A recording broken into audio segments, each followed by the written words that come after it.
সোনার বাংলা 24/7-এ আপনাদের সকলকে স্বাগত জানাই। আমতলার আক্রান্ত কর্মীদের পাশে থাকার বার্তা শুভেন্দু অধিকারীর।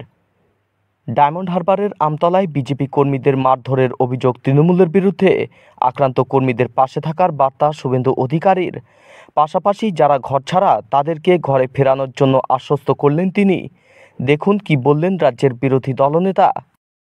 একেবারে সম্পূর্ণ আর্থিক দায়িত্ব নিয়ে আমরা এখানে অভিজিৎ দাস ববি প্রার্থী হিসাবে তিনি গণনার দিন এবং গণনার পর থেকে প্রত্যেকটি কর্মীর পাশে দাঁড়ানোর চেষ্টা করেছেন। আমি তার প্রতিও কৃতজ্ঞতা জ্ঞাপন করি।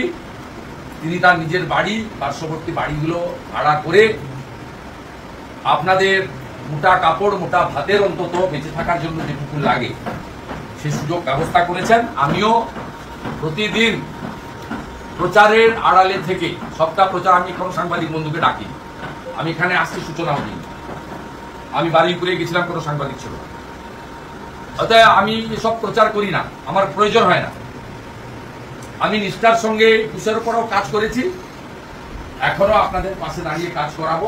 যারা মাথা নিচু করতে চান না, অর্থাৎ আত্মসমর্পণ করতে চান না, যারা জরিমানা দিতে অসমর্থ, যারা ওই চোরেদের পার্টিতে নাম লেখাবেন না জীবন থাকতেও, তাদের পাশে বিজেপি এবং বিরোধী দলনেতা আছে। আমি আপনাদের পূর্ণ নিরাপত্তা দিয়ে বাড়ি পৌঁছে দেওয়ার এবং স্বাভাবিক জীবনযাপন করার ব্যবস্থা করব। আর রাজনৈতিক লড়াই ভবিষ্যতে কি হবে না হবে সে পরবর্তীকালে আলোচনা হবে। এখন আপনারা যেভাবে আক্রান্ত এই ক্রাইসিসে আপনাদের জন্য যেটুকু করার হৃদয় দিয়ে আন্তরিকতার সঙ্গে মনে প্রাণে সেটা করার অঙ্গীকার রেখে আপনাদের সকলকে এই যে লড়াই, অসম্ভব লড়াই, police observer manage, general observer purchase, presiding officer setting, Sumit Gupta জেলা শাসক নিজে দিকে নেতৃত্ব দিচ্ছে। আর কে পুলিশ, কে তৃণমূল, কে ক্যাডার, কে জাহাঙ্গীর আর কে এসডিপিও, সব মিলেমিশে একাকার।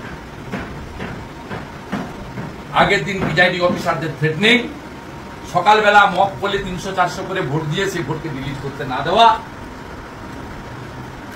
ওই ছিন্নমূলের প্রতীক ঘাসফুল ছাড়া আর সব প্রতীকের ট্যাপ লাগিয়ে দেওয়া, এজেন্টদেরকে ঢুকতে না দেওয়া। যে কটা ঢুকেছে 8টা প্রার্থী এজেন্ট ছিল, একটা অফিসিয়াল 7টা ড্যামি, 8টা করে গুন্ডাকে গুঁতো মেরে বের করে, মানে আপনাদের একজনকে বের করে দেওয়া।